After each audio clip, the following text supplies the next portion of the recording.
Hi అండి. ప్రేమతో ఐదో భాగం వినండి. అలాంటి ప్రామిస్‌లేమీ నేను చేయలేదు. నువ్వేం కంగారు పడకు అన్నాడు రాజేష్. అందరూ లావణ్యం చూసి నేర్చుకోండి. ముందు యూనిట్‌లో ఫెయిల్ అయిన ఈ యూనిట్‌కి ఎంత ఇంప్రూవ్ చేసుకుందో అంటున్నారు మాస్టరు. విషయం తెలిసిన అందరూ మనసులో రకరకాలుగా అనుకున్నారు. అప్పటి నుండి కొంచెం చదువు మీద దృష్టి పెట్టడం మొదలుపెట్టింది లావణ్య. కేవలం నేను ఇష్టపడతాను, మార్క్స్ తెచ్చుకుంటే అనడం వల్లే తను కష్టపడి చదివి మంచి మార్క్స్ తెచ్చుకోవడంతో సురేష్కి కూడా మంచి ఇంప్రెషన్ వచ్చింది లావణ్య మీద. ప్రీ ఫైనల్ ఎగ్జామ్ అయిపోయిన తర్వాత ఏడుస్తూ కూర్చుంది. ఎవరు ఏమైందన్నా ఏం మాట్లాడలేదు ఎవరితోనూ. ఎప్పుడు తనతో తిరిగే రజనీకి మాత్రం విషయం అర్థమైంది. ఏడవడం వల్ల ఏదైనా ప్రయోజనం ఉంటుంది అంటావా? ఇప్పుడు నువ్వు చేయాల్సింది ఏడుస్తూ కూర్చోవడం కాదు, నీ ప్రేమని అతనికి వివరించడం అంది. అది పెద్ద సమస్య కాదే, కానీ నో అన్నాడంటే ఆ కోపంతో అతన్ని చంపేస్తాను, లేదా నేను చచ్చిపోతాను. నా బాధ అతను ఏ కాలేజీలో జాయిన్ అవుతాడో మనకెలా తెలుస్తుంది అంది. ఇన్ని రోజులు ప్రేమించావు, ఒక్కసారి దగ్గరికి వెళ్ళి మాట్లాడితే ఏమైపోతుంది? ఒక్కసారి మాట్లాడు, నా మాట విను, ఫోన్ నెంబర్ తీసుకో. ఇక మనకు ఉన్నవి కొద్ది రోజులే, కానీ ఒక్కటి కూడా మర్చిపోకు, నువ్వు ఇది చదవాల్సిన టైము. ఇదే టైంలో చదువు కూడా మెయింటైన్ చేయాలి. నువ్వు ఫెయిల్ అయ్యావంటే ఇక లైఫ్లో ఎప్పటికీ అతన్ని చూడలేవు అంది. తర్వాత రోజు లావణ్య స్కూల్లోకి వస్తుంటే రాజేష్ ఎదురు వెళ్ళి, ఎందుకు నేను ఏడుస్తున్నావు? ఎగ్జామ్స్ అయిపోతే ఇక మళ్ళీ సురేష్ని చూడలేననే కదా అన్నాడు. నాకు తెలుసు అన్నట్టు. మీ సురేష్ నన్ను అర్థం చేసుకోవట్లేదు, కానీ నువ్వు నన్ను బాగా అర్థం చేసుకున్నావు. అదే నా బాధ. కాలేజ్ అంటే ఎవరెక్కడ జాయిన్ అవుతామో తెలియదు కదా. మేముండేది ఒక దగ్గర, అతను ఉండేది ఇంకో దగ్గర. కలిసే ఛాన్స్ కూడా లేదు అంది. అందుకే నేను చెప్పినట్టు చెయ్యి. బాగా చదివి మంచి మార్క్స్ తెచ్చుకో. వాడు ఎలాగూ అలాగే చేస్తాడు కదా. ఇద్దరికీ ఒకేలా మార్క్స్ వచ్చాయనుకో, వాడికి ఎక్కడ ఫ్రీ సీట్ దొరుకుతుందో నీకు అక్కడే దొరుకుతుంది కదా. అప్పుడిద్దరూ ఒకటే కాలేజ్ అవుతారు అన్నాడు. నిజమే కదా. ఈ ఐడియా అసలు నాకు రాలేదు. సూపర్ రాజేష్, ఎప్పటికప్పుడు నన్ను మోటివేట్ చేస్తూనే ఉన్నావు. నువ్వు సురేష్కే కాదు, నాకు ఫ్రెండ్వే. థ్యాంక్ యూ అంది. అక్కడి నుండి పూర్తిగా దృష్టి అంతా చదువు మీద పెట్టింది. ఫ్రీ ఫైనల్లో బొటాబొటీ మార్కులు వచ్చినా ఫైనల్ ఎగ్జామ్ మీద ఎక్కువ దృష్టి పెట్టి కష్టపడి చదివింది. ఎగ్జామ్స్ అవుతున్నాయి. లాస్ట్ ఎగ్జామ్ రోజు ఎగ్జామ్స్ రాసి బయటకు వచ్చి అందరూ వాళ్ళ స్కూల్ దగ్గరికి వెళ్ళారు. అక్కడ సెంటర్ పడిన పిల్లలు అందరూ వెళ్ళిపోయాక వీళ్ళ క్లాస్ పిల్లలు గ్రౌండ్లో చేరారు. ఇప్పుడు ఛాన్స్ మిస్ చేసుకుంటే ఇక మళ్ళీ ఎప్పటికీ కలవలేని సురేష్ని అనిపించి కళ్ళల్లో నీళ్లు తిరిగాయి లావణ్యకు. వెనక ముందు ఆలోచించకుండా వెళ్ళి సురేష్ ముందు మోకాళ్ళపై కూర్చొని, ఐ లవ్ యూ సురేష్, నిన్ను నేను ప్రేమిస్తున్నాను. అది నీకు అర్థమైందని నాకు తెలుసు, కానీ నువ్వు ఎలాంటి రియాక్షన్ ఇవ్వట్లేదు. నువ్వు లేకుండా నేను ఉండలేను తెలుసా. రిజల్ట్ వచ్చిన తర్వాత నువ్వే కాలేజ్లో జాయిన్ అవుతున్నావో చెప్పవా? నేను అదే కాలేజ్లో జాయిన్ అవుతాను. ప్లీజ్ సురేష్ అంది ప్రార్థన చేస్తున్నట్టు. ఏంటి మరీ ఇంత పిచ్చిదానిలా తయారయ్యావు నువ్వు? లెగు అన్నాడు చేయి పట్టి లేవదీస్తూ. నీకు తెలీదు, నేను 2 years నుండి నేను డీప్గా లవ్ చేస్తున్నాను. ఎవరైనా నీతో మాట్లాడితేనే నాకు నచ్చదు. నువ్వు పూర్తిగా నాకే సొంతం కావాలి. అందుకోసమే చెప్తున్నాను. ఇంటర్ ఎక్కడ జాయిన్ అవుతావో చెప్పవా? నువ్వు కనపడకపోతే నేను పిచ్చిదాన్ని అయిపోతాను అంది. సరే, నా ఫోన్ నెంబర్ నీకు ఇస్తాను. నీ నెంబర్ నాకు ఇవ్వు. రిజల్ట్ వచ్చాక కలుద్దాం. ఫోన్లో టచ్లో ఉంటాను అన్నాడు సురేష్. అంటే నా లవ్ యాక్సెప్ట్ చేసినట్టే కదా అంది ఎక్సైటింగ్గా. నట్టే కాదులే, చేశాను అన్నాడు. ఆ మాటలు విన్న అందరూ గోలగా అరుస్తున్నారు, సురేష్, లావణ్య అంటూ. ఇప్పుడే ఎగ్జామ్ స్టేట్ ర్యాంక్ వచ్చినంత సంతోషంగా ఉంది నాకు అంది. మొబైల్ నీ దగ్గరే ఉంచుకో, లేదంటే నువ్వే చెయ్యి నాకు అన్నాడు. సరే అని ఆ గ్రౌండ్ అంతా తిరుగుతూ సురేష్ నాకు ఓకే చెప్పాడు అంటూ అరుస్తూ గోలగోల చేసింది. అక్కడ ఓల్డ్ టీచర్స్కి ఇంకా ఈ విషయం గుర్తుంది. ఇంకా అప్పటి నుండి ఇద్దరి మధ్యలో ఫోన్ కాల్స్, చాటింగ్ మొదలైంది. రిజల్ట్ వచ్చింది. సురేష్ అంత మంచి మార్క్స్ రాకపోయినా లావణ్యకు కూడా బాగానే వచ్చాయి మార్క్స్. సురేష్ సిటీలో చైతన్య కాలేజీలో జాయిన్ అవుతున్నట్టు చెప్పడంతో తను కూడా అదే కాలేజీలో చేరతానని ఇంట్లో గొడవ మొదలుపెట్టింది. మనకు దగ్గరలో నడిచి వెళ్ళి వచ్చేలా ఉన్న కాలేజ్ వదిలేసుకుని ఎక్కడో జాయిన్ అవుతావంటావేంటి అంది సుగుణ. ఇది చాలా మంచి కాలేజ్, నేను ఇక్కడేగా చదువుతోంది అన్నాడు మానస్. నాకు తెలుసు ఏది మంచి ఏది చెడ్డ అన్నది. నాకు తెలీదు, నేను సిటీలో ఉన్న చైతన్యలోనే చదువుతాను, లేదంటే అసలు చదువు మానేసి ఇంట్లో కూర్చుంటాను అంది బెదిరిస్తున్నట్టు. సరే అయితే ఆ పని చెయ్యి. సిటీలో చదువు అంటే మాటలు అనుకుంటున్నావా? నీకు హాస్టల్కి కూడా ఫీజు కట్టాలి. మీ అన్నయ్య ఇక్కడ చదువుతున్నాడు, నువ్వు సిటీకి వెళ్ళి హాస్టల్లో ఉండి చదువుతావా అన్నాడు తండ్రి శ్రీనివాస్. మాట్లాడితే అన్నయ్య ఇక్కడ చదువుతున్నాడు చదువుతున్నాడు అంటూ నష్టపెడుతున్నారు. వాడు మిమ్మల్ని అడగలేదు, మీరు ఎక్కడ జాయిన్ చేస్తే అక్కడే చదువుతున్నాడు. నేను అడుగుతున్నాను, నన్ను జాయిన్ చేయండి అంది మొండిగా. నాకు నాన్న అంత దూరాన్ని పెట్టి చదివించలేరని తెలిసి నేను అడగలేదు. నేను చదివి మంచి ఉద్యోగం సంపాదించి వాళ్ళకి ఆసరాగా ఉండాలి అనుకుంటున్నాను. నీలా నాన్నకు భారంగా మారాలి అనుకోవట్లేదు అన్నాడు మానస్.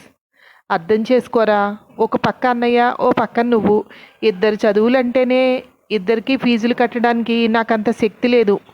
మళ్ళీ నీకు హాస్టల్ అంటే నా వల్ల కాదు. చదివితే ఇక్కడున్న కాలేజీలో చదువు, లేదంటే మానేయి. నేను నిన్ను అక్కడికి పంపి చదివించలేను అన్నాడు శ్రీనివాస్. ఇదే మీ ఆఖరి నిర్ణయమా అంది లావణ్య. దీంట్లో మార్పులు చేర్పులు ఏం లేవు, ఇదే ఫైనల్. ఇక తప్పదు, నా మాట వినాలి అన్నట్టు చెప్పాడు శ్రీనివాస్. సరే అయితే అని కిచెన్లోకి వెళ్ళి అక్కడ చాకు తీసుకుని బెడ్రూమ్లోకి వెళ్ళి తలుపేసుకుంది. ఏమండి, అది చాకు పట్టుకుని గదిలోకి వెళ్ళి తలుపేసుకుంది అంది ఆదుర్దాగా సుగుణ. తలుపు తీ, ఏం చేస్తున్నావు లోపల అన్నాడు మానస్ తలుపు కొడుతూ. సుగుణ కిటికీ దగ్గరికి వెళ్ళి చూస్తుంటే చెయ్యి కోసుకుంటోంది. ఈ లావణ్య ఏంటి, ఏమైనా పిచ్చా ఏంటండి ఇది, చెయ్యి కోసుకుంటోంది అంది గాబరాగా. శ్రీనివాస్ గమ్మున కిటికీ దగ్గరికి వచ్చి, నేను చెప్పింది వినవే, చచ్చిపోతావు, తలుపు తీ అన్నాడు గట్టిగా. నన్ను సిటీలో ఉన్న చైతన్యలో జాయిన్ చేస్తాను అని చెప్పండి, అప్పుడు తలుపు తీసుకుని బయటకు వస్తాను, లేదంటే ఇక్కడే చచ్చిపోతాను. పోతే పోయిందిలే అనుకోకండి, నా బ్లడ్ తోటి ఇక్కడ నేను ఒక సూసైడ్ లెటర్ రాసి పెడుతున్నాను అంది. ఏ లావణ్య, పిచ్చి వేషాలు వేయకు, తలుపు తీ అన్నాడు మానస్ గట్టిగా తలుపు గుద్దుతూ. నా చావుకి మీరే కారణం, నన్ను కాలేజీలో జాయిన్ చెయ్యను అన్నందువల్ల నేను చచ్చిపోతున్నాను అంది అక్కడ రాస్తూ. ఇంకా ఆలోచిస్తారేంటండి, అప్పో సప్పో చేసి చదివిద్దాం, ముందు అలాగే అని చెప్పండి, అది చచ్చిపోతుంది లోపు ఏడుస్తోంది సుగుణ. అలాగే, నువ్వనుకున్నట్టుగానే చదువుదు గాని రా బయటికి అన్నాడు కూతురిని చూస్తూ. తలుపు తీసుకుని బయటకొచ్చిన లావణ్యను, అక్కడ చదువొద్దంటే చచ్చిపోతావా అంటూ కొడుతోంది తల్లి. అక్కడే ఉన్న టవల్ తీసి చేతిని గట్టిగా కట్టుకట్టి, ముందు అర్జెంటుగా దీన్ని హాస్పిటల్కి తీసుకువెళ్ళాలమ్మా అన్నాడు మానస్. అప్పుడే స్పృహలోకి వచ్చినట్టు ఉలిక్కుపాటుగా చూసి గబగబా బండి తీశాడు శ్రీనివాస్. ఈలోపు మానస్ లావణ్యం తీసుకుని బయటకు వచ్చి ముందు లావణ్యం ఎక్కించి వెనక తను కూర్చున్నాడు. ముగ్గురు హాస్పిటల్కి వెళ్తున్నారు. చేతికి కుట్లు వేసి ఒక రోజంతా హాస్పిటల్లో ఉంచుకుని 25,000 బిల్లేసి పంపించారు హాస్పిటల్ వాళ్ళు. ఇంటికి వచ్చిన వెంటనే రిలాక్సింగ్గా సోఫాలో పడుకుంటూ, నేను చెప్పినట్టు ముందే వింటే మీకు ఈ ఖర్చు తప్పేది, ఆ 25,000 ఉంటే దేనికో దానికి వచ్చేది, అనవసరంగా డబ్బులు వేస్ట్ చేశారు అంది లావణ్య. వస్తున్న కోపాన్ని దిగమింగుకుంటూ, ఈ 25,000 నా దగ్గర నిలవన్న డబ్బులేం కాదు, అప్పు చేసి నీకు ట్రీట్మెంట్ చేయించాను అన్నాడు శ్రీనివాస్. అలాగే, ఇప్పుడు కూడా నా ఫీజు కట్టండి అంది లావణ్య. కూతురు అనుకున్నట్టుగానే అదే కాలేజీలో జాయిన్ చేశాడు శ్రీనివాస్, హాస్టల్లో పెట్టాడు. సురేష్ జాయిన్ అయిన కాలేజీలోనే జాయిన్ అవడంతో తన ఆనందానికి హద్దులు లేవు. సురేష్ ఫ్యామిలీ సిటీకి షిఫ్ట్ అయింది. అతను హాస్టల్లో కాకుండా ఇంటి దగ్గర నుండి వెళ్తాడు. వాళ్ళ అన్నయ్యకి అప్పుడే పెళ్ళవడంతో కాలేజ్ జాయిన్ అయినా 4 రోజులు రాలేదు. లావణ్య ఎన్నిసార్లు ఫోన్ చేసినా ఫోన్ కవరేజ్ ఏరియాలో లేదు, లేదా స్విచ్ ఆఫ్ అని వస్తోంది. అతను అదే కాలేజీకి వస్తాడు అనుకుని పంతం పట్టి ఇంట్లో వాళ్ళని ఒప్పించుకుని ఇక్కడికి వచ్చి జాయిన్ అయింది. ఇప్పుడు చూస్తే అతను లేడు, ఇల్లు ఎక్కడో తెలీదు, ఫోన్ పనిచేయట్లేదు, ఏం చేయాలో అర్థం కాలేదు. అప్పుడు అతని ఫ్రెండ్ రాజేష్ గుర్తొచ్చాడు. అతని ఫోన్ నెంబర్ కూడా ఎప్పుడు తీసుకోలేదు. ఈ కాలేజీలో ఇంకా అతని ఫ్రెండ్స్ ఎవరైనా ఉన్నారా అని కాలేజీకి వెళ్ళింది. క్లాస్ రూమ్ అంతా పరికించి చూస్తోంది. ఒక అబ్బాయిని ఎక్కడో చూసినట్టు అనిపించి అతన్ని చూస్తోంది మాటిమాటికి. క్లాస్ అయి బయటకు వస్తుంటే, నువ్వు రాజేష్ సురేష్ వాళ్ళ ఫ్రెండవు కదా అంది ఆ అబ్బాయిని చూస్తూ. అవును, అందుకేనా అప్పటి నుండి నా వంక చూస్తున్నావు అన్నాడు. అదే, ఎక్కడో చూసినట్టు అనిపించింది, నీ దగ్గర రాజేష్ మొబైల్ నెంబర్ ఏదైనా ఉందా అంది. అతను లావణ్య తనతో మాట్లాడడమే గొప్పగా ఫీల్ అయ్యాడు. ఇస్తాను తీసుకో అంటూ గబగబా నెంబర్ నోట్తో చెప్పేశాడు. ఆ నెంబర్ నోట్ చేసుకుని థ్యాంక్స్ అంటూ బయటకు వచ్చేసింది. నెక్స్ట్ క్లాస్కి వెళ్లకుండా బయట గార్డెన్లో కూర్చుని రాజేష్కి ఫోన్ చేసింది. అతను ఫోన్ లిఫ్ట్ చేయలేదు. క్లాస్లో ఉన్నాను, అరగంట తర్వాత ఫోన్ చేస్తాను అని మెసేజ్ పెట్టాడు. క్లాస్కి వెళ్లకుండా అలాగే కూర్చుని ఉంది. అరగంట తర్వాత రాజేష్ నుండి ఫోన్ వచ్చింది. ఏంటి సడన్గా నేను గుర్తొచ్చాను? నా నెంబర్ ఎలా తెలుసు నీకు? సురేష్ ఇచ్చాడా అన్నాడు రాజేష్. లేదు, సురేష్ నెంబర్ పనిచేయట్లేదు, అందుకని నీ ఫ్రెండ్ అడిగి నీ నెంబర్ తీసుకున్నాను. సురేష్ ఎక్కడున్నాడు అంది. ఏమో నాకేం తెలుసు, నీకు టచ్లో లేడా అన్నాడు. ఉన్నాడు, నేను కాలేజీలో జాయిన్ అయ్యాను అని చెప్పాడు. నేను వచ్చి జాయిన్ అవుతున్నాను రేపు అన్నాను. మరేమైందో తెలీదు, ఒక 2 రోజులుగా గ్యాప్ వచ్చింది అంతే. ఇప్పుడు ఫోన్ పనిచేయట్లేదు, అతను ఎక్కడున్నాడో తెలీదు అంది విచారంగా. ఏదైనా పని ఉండి ఎక్కడికైనా వెళ్ళాడేమో. ఎందుకు జాయిన్ అయ్యానన్నాడుగా. వస్తాడు, వెయిట్ చెయ్యి అన్నాడు. నేను ఈ కాలేజీలో జాయిన్ అవ్వడం కోసం ఇంట్లో ఎంతో గొడవపడి జాయిన్ అయ్యాను తెలుసా. చెయ్యి కూడా కోసుకున్నాను. ఇప్పుడు తను ఈ కాలేజ్ కాకుండా ఇంకో కాలేజీలో జాయిన్ అయితే ఏంటి నా పరిస్థితి అంది. చెయ్యి కోసుకున్నావా? మా వాడు చాలా లక్కీ. నీ అంత ప్రేమించే అమ్మాయి ఎక్కడ దొరుకుతుంది? వాడు ఇంకో కాలేజీలో జాయిన్ అవ్వడమా? అలా ఏం జరగదులే.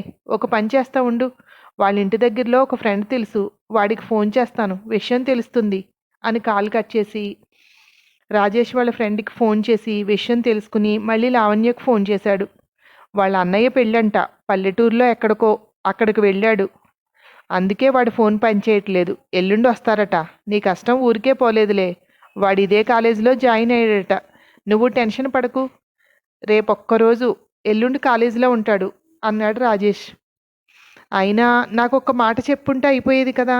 ఎందుకని నన్ను ఇలా టెన్షన్ పెట్టాడు? నేను కాకుండా ఎవరైనా వాళ్ళ చుట్టాల అమ్మాయిలు నచ్చి ఆ అమ్మాయికి కమిట్ అయిపోయాడా అంది. వాడైపోతే మాత్రం నువ్వు ఊరుకుంటావా? ఎలా అయినా నీ దారికి తెచ్చుకుంటావుగా. వాడికి అంత అర్జెంటుగా ఎవరు దొరకర్లే అన్నాడు నవ్వుతూ. అంటే వాళ్ళ అన్నయ్య పెళ్ళి అంటున్నావు, చుట్టాలందరూ వస్తారు కదా. అలా రిలేషన్లో ఎవరైనా అమ్మాయి లవ్లో పడ్డాడేమో. అలా అనిపిస్తేనే ఎందుకో చాలా విసుగ్గా, టెన్షన్గా, చిరాగ్గా అనిపిస్తోంది అంది. అలా ఏమయ్యుండదులే, పిచ్చి పిచ్చి ఆలోచనలు పెట్టుకోకు, ప్రశాంతంగా ఉండు. రేపు ఒక్కరోజు ఓపిక పట్టు, ఎల్లుండి వచ్చాక అన్నీ అతన్నే అడుగు. నీ అంత ప్రేమించే అమ్మాయి ఉండగా ఇంకొకరు ప్రేమలో ఎందుకు పడతారు ఎవరైనా అన్నాడు. అంతే అంటావా? నీ ఫ్రెండ్ గురించి నీకు తెలుస్తుందిలే. అలా పడడనే నువ్వు అనుకుంటున్నావు కదా. అంతేలే. ఒకవేళ అలా ఎవరి ప్రేమలో అయినా పడితే మాత్రం ఇప్పుడు చేయగలిగింది ఏముంది? ఆ విషయం తెలియాలన్నా సురేష్ రావాల్సిందే అంది. నెగిటివ్గా ఆలోచిస్తే అదే జరుగుతుందట. అందుకని ఎక్కువ నెగిటివ్గా ఆలోచించకు, పాజిటివ్గానే ఆలోచించు. మనం ఎలా ఆలోచిస్తే అలాగే మన జీవితంలో జరుగుతుందట. వాడు వచ్చాక అన్ని విషయాలు వాడితో మాట్లాడాక ఒక చిన్న ఫోన్ కాల్ చేసి ఇద్దరు హ్యాపీగా ఉన్నామని చెప్పు అన్నాడు. సరేలే అని కాల్ కట్ చేసి, ఏదో విషయం తెలుసుకోవడం కోసం చేస్తే వీడి ప్రవచనాలు అనుకుంది. నీలో నువ్వే మాట్లాడేసుకుంటున్నావేంటి అంటూ వచ్చింది రజని. ఏంటి, నువ్వు కాలేజేనా? హాస్టల్లోనే జాయిన్ అయ్యావా అంది హుషారుగా. అమ్మయ్య తోడు దొరికింది అనే ఫీలింగ్తో. ఇదే కాలేజు, ఇక్కడ మా మావయ్య వాళ్ళు ఉంటారు. వాళ్ళ ఇంట్లో ఉండే చదువుకోమని ఇక్కడ జాయిన్ చేశారు. ముఖ్యంగా నీకు నేను దూరంగా ఉండలేకే ఇక్కడికి వచ్చేసాను. వాళ్ళకి తెలియదు కదా నువ్వు ఇదే కాలేజ్ జాయిన్ అయ్యావని. నేను మీ క్లాసే. నువ్వు చూస్తే కదా నా వంక. అవును, ఎందుకు అబ్బాయిలను అలా పరిశీలనగా చూస్తున్నావు అంది రజని అడగాల్సినవి చెప్పాల్సినవి అన్నీ గడగడా చెప్పేస్తూ. సురేష్ ఇదే కాలేజీలో జాయిన్ అయ్యాను అన్నాడు, కానీ చూస్తే ఇక్కడ ఎక్కడా లేడు. అందుకే అతని ఫ్రెండ్స్ ఎవరైనా దొరుకుతారేమో అన్నట్టు అందరినీ చూశాను. రాజేష్ గారి ఫ్రెండ్ ఒకడు దొరికాడు, వాడి దగ్గర నెంబర్ పట్టుకుని వాడికి చేశాను అంది. నీ హీరో కాలేజీకి ఎందుకు రాలేదో తెలిసిందా? మొత్తానికి సాధించావు. ప్రేమించిన వాడు చదువుకున్న కాలేజీలోనే మళ్ళీ జాయిన్ అయ్యావు. నీ ప్రేమకు ఇక తిరుగులేదు అంది రజని. ఏం సాధించడమేనే, వాళ్ళ అన్నయ్య పెళ్ళంట. 2 రోజుల ముందు కూడా నాతో మాట్లాడాడు. ఆ విషయం నాకు చెప్పలేదు చూడు. కాలేజీలో జాయిన్ అయిన క్షణం నుండి వాడి కోసం వెతుకుతూనే ఉన్నాను. వాడి కనిపించక ఎంత టెన్షన్ పడ్డానో తెలుసా అంది. ఇంతకీ ఇప్పుడు తెలిసిందా అంది రజని. రాజేష్ గాడికి చేశాను. వాడు ఎవడికో ఫోన్ చేసి విషయం తెలుసుకున్నాడు అంది. పోనీలే, ఎలా అయితేనే నీకు విషయం అయితే తెలిసింది కదా.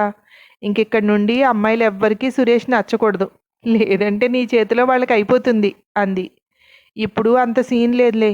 అతనితో ఎవరైనా మాట్లాడే ఛాన్స్ ఎక్కడిస్తాను? కూడా ఎప్పుడు నేను ఉంటానుగా. ఎవరైనా చూసి ఇంట్లో చెప్తారేమో అని భయం కూడా లేదు కదా. వాళ్ళు ఎక్కడో ఊర్లో ఉంటారు, నేను ఇక్కడ ఉంటాను అంది లావణ్య. నువ్వు చాలా లక్కీ. నువ్వు అనుకున్నది సాధించగలిగావు. నువ్వు హాస్టల్లో ఉంటున్నావా? చాలా అవుతుంది కదా. మరి మీ పేరెంట్స్ ఒప్పుకున్నారా అంది. అవును, అదే మా డాడీ గోల పెట్టాడు, చదివించను ఇక్కడ అని. మా అన్నయ్య ఊర్లోనే చదువుతున్నాడుగా, అందుకే నన్ను అక్కడే చదవమని. ఇదిగో అందుకే చెయ్యి కోసుకున్నాను. ఇప్పుడు దారిలోకి వచ్చారు అందరూ అంది. నిజమే. మరి ఎక్కడైనా ఎలా జరుగుతుందో తెలుసా?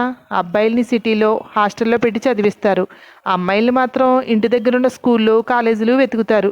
అలాంటిది మీ అన్నయ్య అక్కడ చదువుతుంటే నిన్ను ఇక్కడికి పంపించారు అంది. పంపించకపోతే ఏం చేస్తారు? ఆ రోజు నేను చేయి కోసుకున్నాను. రేపు వాళ్ళు పీక ఎక్కడికి వస్తాను అనే భయం ఉంటుంది కదా అంది. నిజమే, నువ్వు సురేష్ ప్రేమ కోసం ఏదైనా చేస్తావు. ఈ కాలేజీలో కూడా సీనియర్లు ఒక రోమియో ఉన్నాడట సీనియర్స్లో. కాకపోతే ఇక్కడ రివర్స్లే. అమ్మాయి ఇష్టపడట్లేదంట. వాడు ఫస్ట్ ఇయర్ అంతా వెంటబడి మొత్తానికి ప్రేమలో పడేశాడట. అమ్మాయి పేరుని అతను పచ్చబొట్టుగా వేయించుకున్నాడు తెలుసా. ఇక లైఫ్ లాంగ్ వాళ్ళు విడిపోరు. ఎందుకంటే పచ్చబొట్టు కదా, దాన్ని చెరపలేరు, వాళ్ళ ప్రేమను మార్చలేరు అంది. పచ్చబొట్టుకి అంత పవర్ ఉంటుందా అంది లావణ్య. ఏమో, అందరూ అలాగే చెప్పుకుంటున్నారు. ప్రేమించిన వాళ్ళ పేరు పచ్చబొట్టు వేయించుకుంటే ఇక లైఫ్ లాంగ్ వాళ్ళతోనే కలిసి ఉంటారు అని అంది. అవునా? అయితే నేను సురేష్ పేరు వేయించుకుంటే మేము కూడా లైఫ్ లాంగ్ విడిపోకుండా ఉంటాం కదా అంది. ఓసి పిచ్చిదానా, నువ్వెప్పటికీ అతన్నే ప్రేమిస్తావు, దాంట్లో అయితే డౌట్ లేదు కదా. అతను నీ పేరు వేయించుకోవాలి. ఎందుకంటే వేరే అమ్మాయి ఎవరైనా కనపడితే మళ్ళీ అతని లవ్ మారిపోకుండా అంది. ఇది నిజమే. సురేష్ వచ్చాక మాట్లాడాలి. నా మీద అతను నిజమైన ప్రేమ ఉంటే నా పేరు పచ్చబొట్టుగా వేయించుకోవాలి అని చెప్తాను. ఏం చేస్తాడో చూడాలి అంది. ఆ తర్వాత ఏమైందో మరో భాగంలో విందురు కానీ. Thank you.